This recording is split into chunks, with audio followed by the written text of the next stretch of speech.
Hello and welcome to Manifest in Marvel, a new podcast dedicated to the Marvel Cinematic Universe. I'm your co-host Jacob, And I'm your co-host Raga. and today we're discussing What If, Episode 1, What If Captain Carter were the first Avenger. So before we talk about anything, it's nice to be talking about a new series. I'm excited for this one, and I think the first episode was bloody awesome. What about you? I think I really enjoyed that one because I was expecting to be like, you know, it's a cartoon, so like when it's animated series, I was expecting to be like, oh, going to show really, really cool things and that. And then I've seen some of them in there. It was really good. But I think I really enjoyed the whole experience of it. I think this is the first one since the Marvel Universe started to be have animated series. Yeah. Unless we're gonna include the Spider-Man into the multiverse, but I think this is the first one. So to open up with the Captain Carter, I think it's a brilliant idea. Just to kind of going back into the first Avenger kind of storyline and kind of bringing back everything. So I think I really enjoyed it. Really good episode. Yeah, I'd agree with you. I think the one thing that I was curious about with this cartoon series is that when I grew up, I watched obviously like the original X-Men Yeah. cartoon, the original Iron Man and War Machine cartoon, and I even watched like the original Spider-Man cartoon where he turned Oh in, yeah. I think he turned into a spider in one of the episodes, and he has like that old woman that makes him meet all the other Spider-Men and Cap and everybody's in that. And I used to love Yeah. that cartoon. Is that the old one with like a really black lines on their costumes? Yeah, yeah, yeah. On the buildings, like you could see the really thick black lines Yeah, yeah, everywhere. yeah. Crazy. Yeah, it was sick. And Yeah, a game came out on PlayStation 1 around the similar time, and there was like fog on the ground, yeah. and you had to swing webs to get to all the buildings. But I was kind of interested in it for those reasons because I'd like grown up watching Marvel like cartoons more so than reading the comics. So I was kind of like, Yeah, I wonder what art style they'll go with. I wonder kind of where they're going to start with this. And I think it's cool, like you were saying, that they started with this Captain Carter idea because obviously it's an interesting play on like Captain Britain. It's been yeah, something that has been talked about for a while. Like I've seen so much stuff about like Henry Cavill possibly playing like Captain Britain and all this kind of stuff. And I just didn't want it, if I'm honest with you. And yeah, then when I saw that they were going like down the Captain Carter route, I was like, yeah, I get that. Because even like in the first Avenger with Captain America, like Peggy does display a lot of hero qualities, and you're like, yeah, you would be a badass Captain America kind of thing, yeah, or Captain Britain, or Captain Carter, whatever you want to call her. And what I liked about this too was it was also kind of going back to its roots, the same kind of thing with Captain America. yeah, I know Captain America's the first Avenger didn't come out in like chronological order of the films, but yeah, it's meant to be the first film. So for anybody that is like listening doesn't really know what we're going to talk about, we're going to be basically talking about the first episode, and essentially it's what happens if Steve Rogers is unable to have the super soldier serum in World War II and Peggy Carter yeah, volunteers to become the lab rat instead. And I think that's such a good like idea because it's so simple and it like drastically changes like the complete outcome. I know yeah, there's probably like a couple of things that we'll get into, but one thing that I really liked about this episode, and I wonder if they're going to be doing it in all of the future what ifs ones, is how they've took scenes from the films and like recreated yeah. them as comics or I as think like like cartoons. you could see like everything that well, they literally took the first Avenger movie into like 30 minutes and they try to put much scenes as they can into it. I know some of them are like, added to the storyline on its own. Okay, and also the scenes like the train when Bucky falls off the train and she grabs to pull him back and like, so you almost ripped my arm off. Like Yeah. it's kind of into that one. And also like I think what was the other one is like when she rescued them from the um castle or the jail and then when they're coming out and it's like the first Avenger with the Steve Rogers coming out shooting and with his friends behind him. And it's I think there's quite nice scenes in there. They kind of went back to that kind of I mean, to be fair, how old is the first Avenger? Is that Oh God. 10, 11 years? Yeah, it's pretty old. Yeah, like they're literally reusing the same scenes again. and somehow it's so good. Yeah, It's amazing. it's interesting, and something else that I think's really cool about it is that even though it uses a lot of the old scenes, the endings have different outcomes, although they don't. Because one thing that I was interested in with this whole what if thing was whether or not they were going to go down the route of every episode being completely different, or if Yeah, this whole series will tie into each other. And gathering yeah, from what I've seen online with like what the episodes are kind of going to be and stuff. So spoilers if you don't want to know some of the episodes, but you've got one with this one. So you had Captain Carter being the first yeah. Avenger. Then you've got like what if Loki won the Battle of New York and becomes like the King Yeah. of Earth. Then you've got one where what if T'Challa becomes Star Lord. Then you've got one about zombies. Spider-Man, Spider-Man getting the, I think the Doctor Strange treatment to it. Yeah, Um, I think that's the cloth. the zombie episode too, because his character for the show listing for that is called Zombie Hunter Spider Man, and he's got the cloak Yeah, around his neck, which is interesting. I wonder where they're going to go with that one. If my kind of little guess, since we always like to make little guesses on what we think's going to happen, yeah. I think the snap will go wrong, and instead of people disappearing, Thanos turns half the universe into zombies, and the other Yeah, half are because kind of like you left to can fight see it. there was a little scene on the trailer. You can see Captain America actually a zombie. Yeah, So it could be, or he probably turned people into zombie, something like that. He just hunting them. Actually, we haven't actually seen a zombie Marvel take on zombie yet.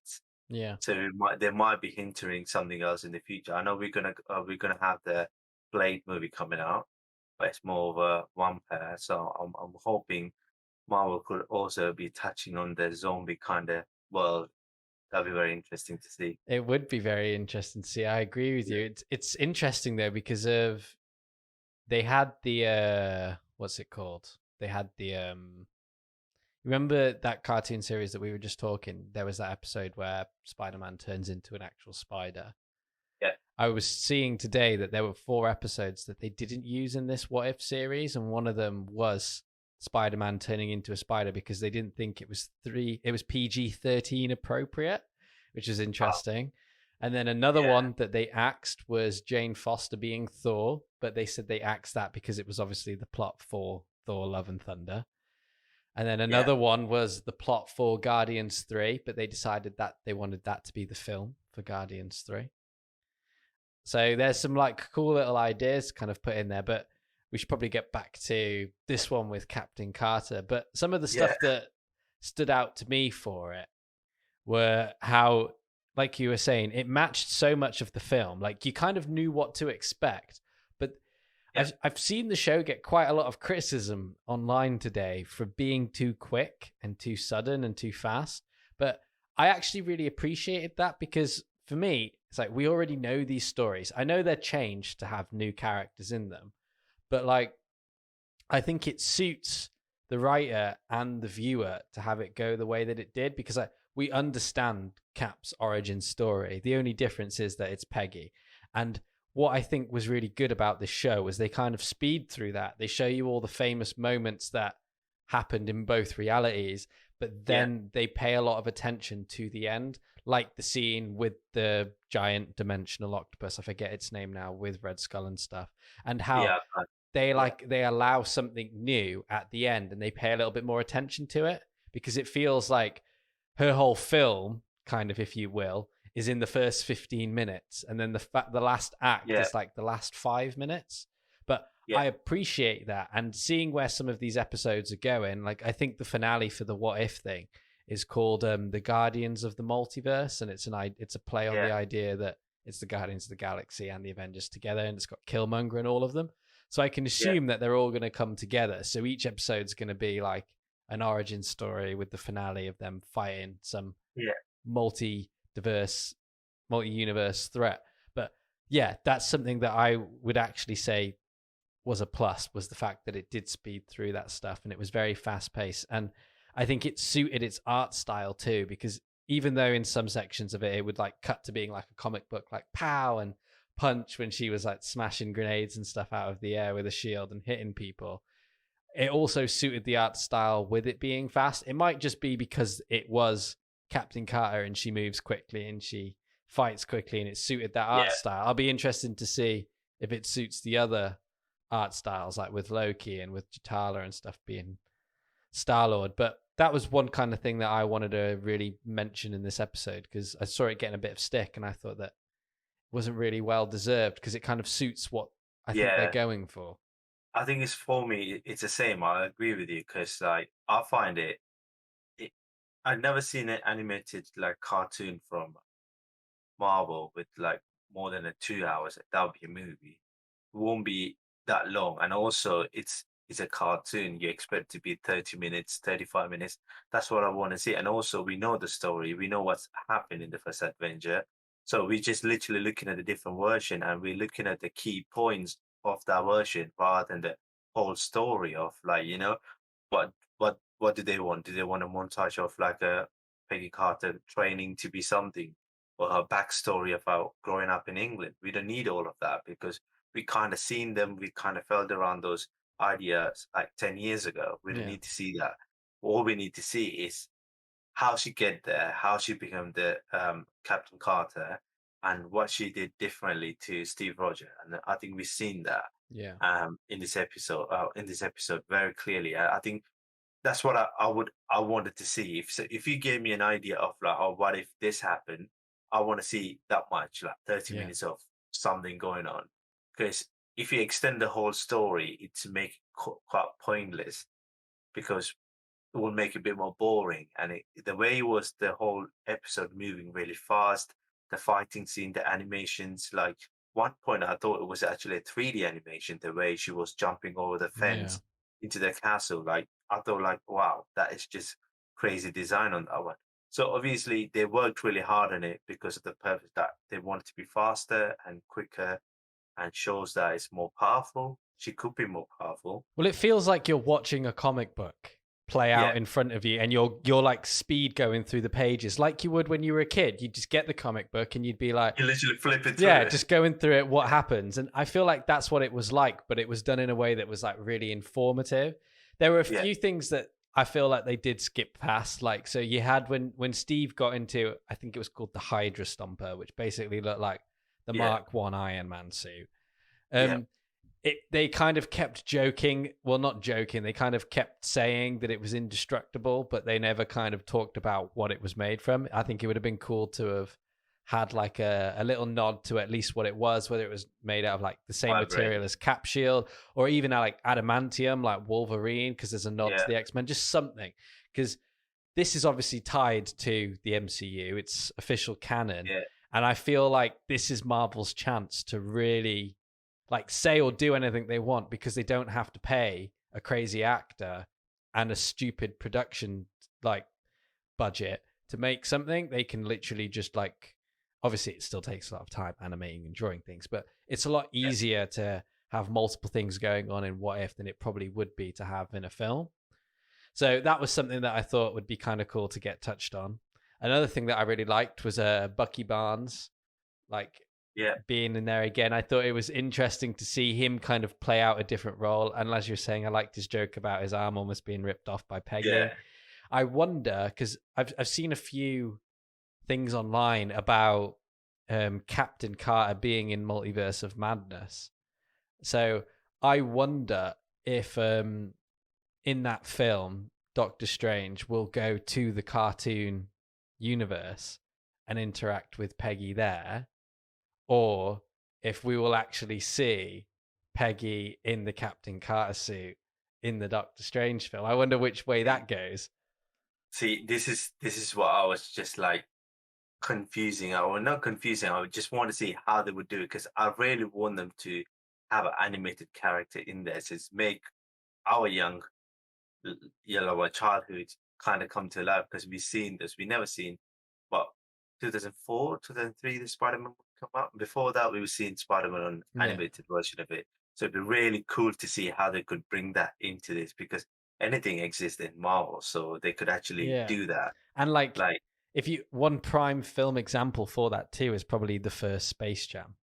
You could yeah, totally not have the Doctor second one. Strange. Yeah, you could totally have Doctor Strange like in a cartoon world, like Michael Jordan was in the Looney Yeah, Tunes world, and it all be cartoon. But yeah, I'm interested in that because I think that could have potential, and I also think there's potential for a Captain Carter Disney series, like spin-off show.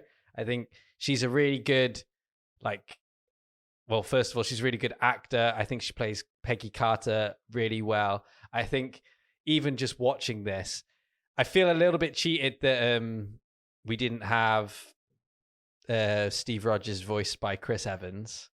I only just found this out. I thought it was because it sounded like him, but you can see that Marvel worked really hard on establishing that relationship, because the minute that portal was like opening and everyone was like, we don't know how to close it, I was like, oh no, she's going to sacrifice herself and she's going to turn to Steve, and Steve's going to be like, what about the dance? And it's just going to be the other way around. And it was, and I loved that. And I loved that it also set up Peggy for how she could be in the Avengers in the future. Instead of being frozen in ice, she was just lost in time for a little bit with the Tesseract.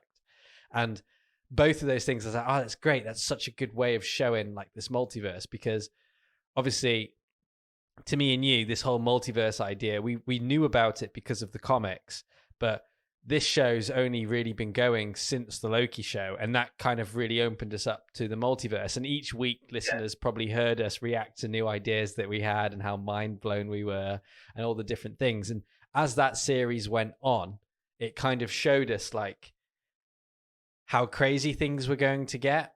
And you could even see that in the last episode of Loki, where you had the guy, which is He Who Remains. I know it's Kang, but the official going was like He Who Remains, the oldest Kang.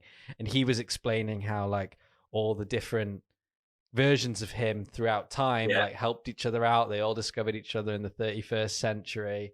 And Loki and Sylvie realized that he wasn't trying to control time. He was trying to stop his other like selves control time. And he was like the best outcome of all of the shitty ones. And to me, that was like such a cool moment, because you realize that this guy really did understand what was going on, and it kind of left you in Sylvie's hands. And Sylvie obviously lets the emotions get the better of her, and she kills him. And when you see Loki kind of like go back to that place, I know me and you in private have kind of discussed it a little bit. We didn't discuss it too much on the podcast, but we both thought, didn't we, that it was probably gonna, the way that he was back at the TVA and Mobius and the other agent didn't notice who he was, we kind of came to the idea that he was in another universe or another timeline. Because as well, I've seen things online of Mobius having his buttons done up this time, and he hadn't had them done up through the entire series. And then we obviously see like the comic book accurate version of Kang, which looked sweet with his like suit on, and there's no Time Lords, and you're like, oh, Loki's there. And that makes sense, because I can imagine now that if he is in Doctor Strange, which I think he is, Doctor Strange can kind of hop realities to get him. Or if he isn't in Doctor Strange, season 2 of Loki will be about him getting back to main reality. But either way, I'm pretty confident that we will probably see him reunite with Thor at some point. And I think Thor's going to be very similar to Loki, with all the different Thors and Jane Foster and Throg and all that crap. But Captain Carter, the thing that I find cool about this is it's another example of how Marvel can diversify something. I saw a really cool post of like Marvel's 10-year challenge, because you know how like on social media everyone posts me in 10 years, and it's like Marvel's 10-year challenge, and it showed like Captain America, and then 10 years later they've had like Sam Wilson's Captain America, and now we've got like a female Captain America as well. And then it was showing like Thor, and 10 years on we've had a Loki series, and now we're getting a female Thor too.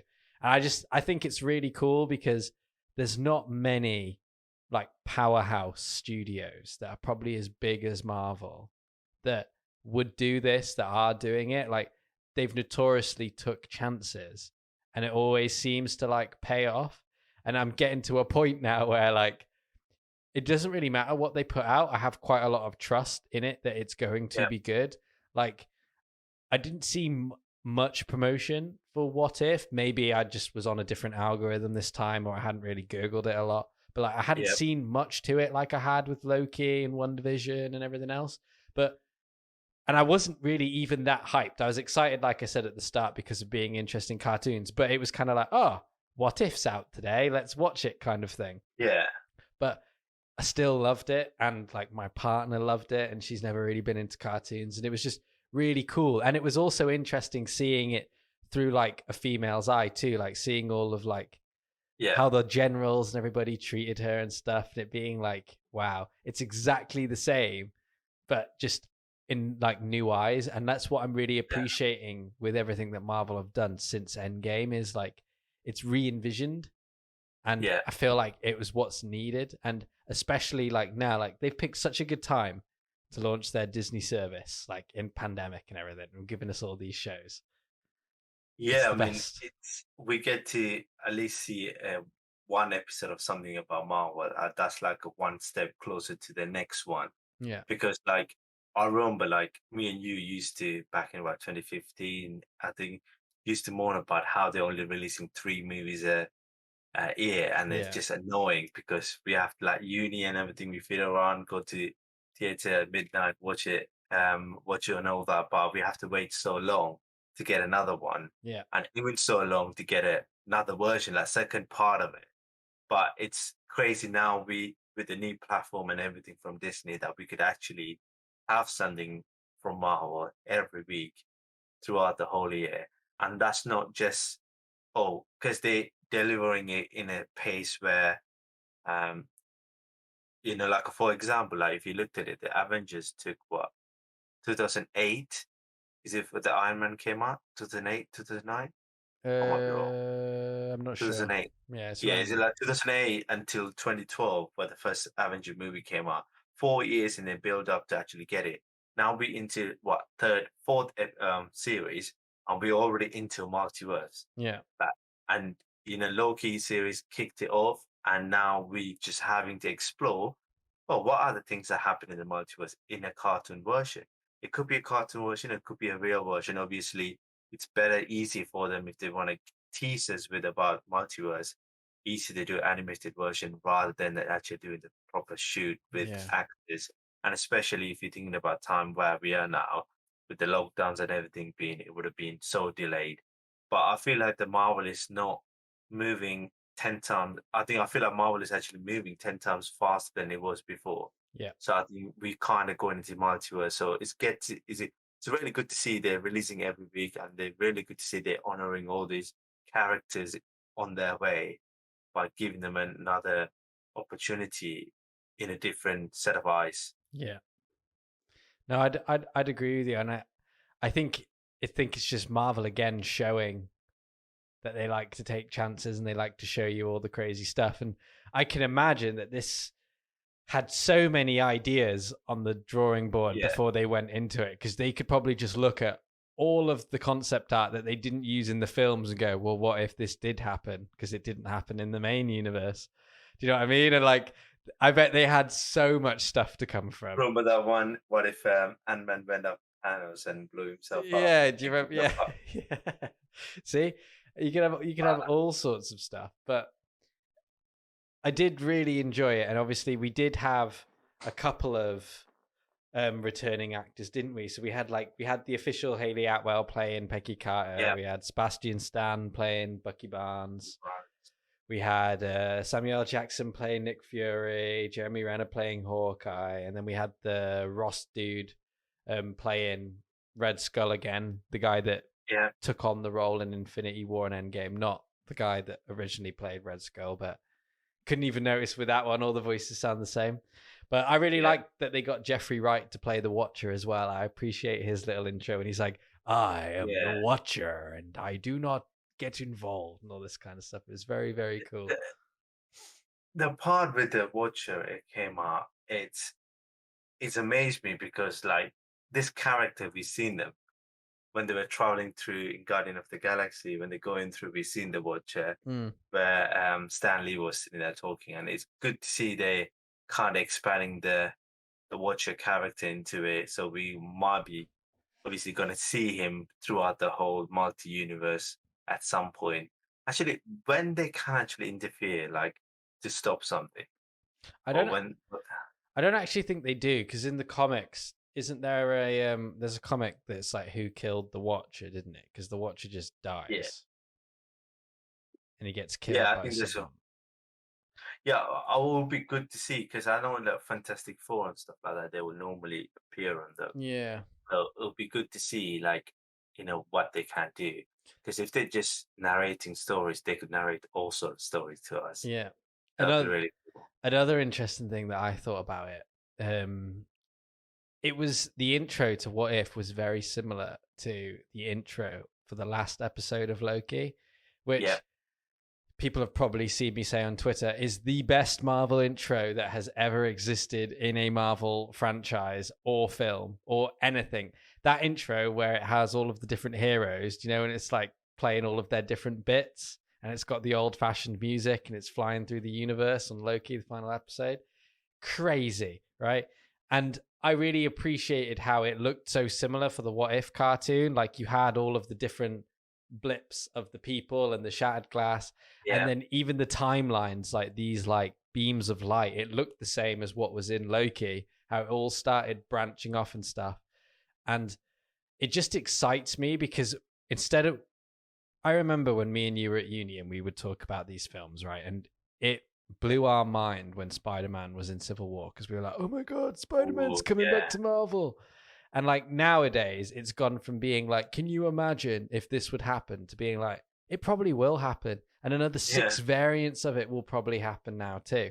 Like we're about to move into a time where we're going to get a Spider-Man film with the three original Spider-Men. Like what That's with Doctor Strange in it too. Like what's going on? I mean, at one point, I remember at one point, I think I want to say to you, there's no point recreating the whole Spider-Man story three times. Yeah, I think I said that to you. I think I said, like, Marvel went like, wait a minute, let me screw him over for that comment. I'm going to put all three of them in the one movie and make it a purpose yeah, why they created that. It's literally the crazy idea they could do, but they're bringing it back all into this multiverse. And I can't wait to see how this multiverse kind of will play a part in the past of the Marvel universe and the future of it. Because I had a crazy idea, like I had a crazy thought about what if when Thanos just about to go snap, right? The different people, someone from other multiverse just popped in and stop him when mm, the Thor throw the hammer and it kind of pierces his chest, not the head. Or what if someone else, like a Jane, or like she comes and cut his head up clean off before he snaps? yeah. Like, anything could happen in anywhere. Like they could just play this what if forever with all these storylines. Yeah, well, But we could be they've just got like watching. 14 million different endgame battles as well if they want with Yeah. Doctor Strange and how it could have happened or how it could have gone. And I'm interested to see like how the Eternals play into this because we've still got Oh them. yeah. We've got Shang-Chi coming out next month too, which Oh has yeah. been That's crazy. having all the new promotions, which can I just say look incredible. The more that's coming out for Shang-Chi, the more I'm getting like invested in it because I'll be honest with you, I didn't know much about the character before this. Mm. And obviously the 10 rings and everything had been mentioned in previous films, but I knew it wasn't like the original 10 rings. But yeah, I'm just excited because it's like you're saying, and I wonder if they'll ever go through and grab all of these different things because like you could do it with all the characters. You know what I mean? You could have a team up of Thor's, team up of Captain America's, team up of Yeah. Iron Man's, team up of Spider Man's. Like they can Yeah. all come, and that's what's so cool about this like multiverse idea. And it's cool that Marvel decided that the first one we were going to get was a team up of Loki. So Yeah. That's just crazy. I mean, it kind of. I think Loki is probably the only character that could pull that off hmm, in a multi-universe and yeah, acting wise and all that. I think like we've seen two Captain America, we've seen them, but I think we only seen two Captain America interacting, but they were fighting. We haven't seen much of it. Like it's really good to see like they started with Loki because he could actually pull that character off, pull the whole storyline off, yeah, and it serves a really good purpose. But now it's anything possible. So if anyone else come to play after, it's an easy job because Marvel need to sell the multiverse and they sold it through Loki very easily. Yeah. Now, whatever they put out, like, what if all these stories are going to come out? It's about multiverse. It's nothing from the actual MCU. It's like MCU 10, 12, you call Mm. it whatever number. So they could sell this to you very easily. And actually, it's very entertaining. So I'm not going to lie, like, they've done it perfectly. If someone else acted it on a new character with the multiverse purpose and all that, I would have hated it. Then I would have been like, Marvel, are you screwed me over? Yeah. Like, I've been watching this for the last 10 years. This is what I get. But because they put that Loki series in there, like the third series to come on, and then releasing What If, it's just crazy. And actually, I say it's a fourth one in the Marvel release. It's actually the fifth one because we miss out on the Black Widow Yeah. that came out. So it's crazy how much work they pumping out Yeah. in a year. One thing I will say, just thinking about it now, Yeah. I would actually like them to get multiple versions of like Iron Man on screen, because there's Mhm. always been that argument that no one can play Iron Man apart from Robert Downey Jr. But it would totally be like Marvel to be like, no, here's 4 other people playing a different version of him. Another thing I would like to say, definitely cast a new Wolverine, but if we don't see a variant of Hugh Jackman's Wolverine just show up for one scene in the multiverse as like an acknowledgement because he is the original GOAT, I will be upset. And thinking about it, because didn't we see all that stuff online about Hugh Jackman chatting with Yeah, Feige? I think he's in it, man. I think It's he's just in it. switched in my head that we might get like a Hugh Jackman Wolverine what if scene. And if we do, Oh, that might be the most incredible thing ever. Has the rights moved over now? Can the X-Men show up in this? Because if they can, I think they can, or I believe right, you'd that. expect to see either the Fantastic Four or Yeah, an X-Men in What if Marvel can do it, because it's a cartoon, they can have who they want. yeah, And if they got any of those people like Professor X or Wolverine or any of those, they could get the actors in to voice them because they're so recognizable, and that would be insane. yeah. That is something that I want to see. Just a huge Jackman playing a Wolverine, at least for a second, just Yeah. walking past the hole or something like that, passing the torch, But basically to someone else. we shouldn't get ahead of ourselves, because we got ahead of Yeah, ourselves in the Loki series. And if you go and listen to the first couple of episodes in that, we were getting like well, way out. yeah. Wait, I like wait, but that's what we do. Like, we just That is what we giving do. ideas to the Marvel, see if anyone goes through it and pick it up and actually do it. Yeah, I agree, man. Anyway, we should probably think about calling this week's episode there. We've both made a conscious decision with the What If series to not really go over half an hour episode, because the cartoon is quite short and you don't want us sitting here talking like twice the duration of the cartoon. So, yeah, hopefully you guys appreciated this episode. Hopefully you enjoyed it. If you're watching on YouTube, let us know down in the comment section below anything we missed or anything that you thought was awesome about the episode. And if you enjoyed it, give it a thumbs up. If you're listening on Apple Podcasts, make sure to leave us a nice review, because it helps with charting and getting discovered. And, you know, the algorithm needs to think that people like us to recommend us to other people. And if you're listening on Spotify, make sure you're following us so our episodes can show up instantly in your library. And yeah, we will catch you next week for episode 2 of What If. And yeah, look forward to it.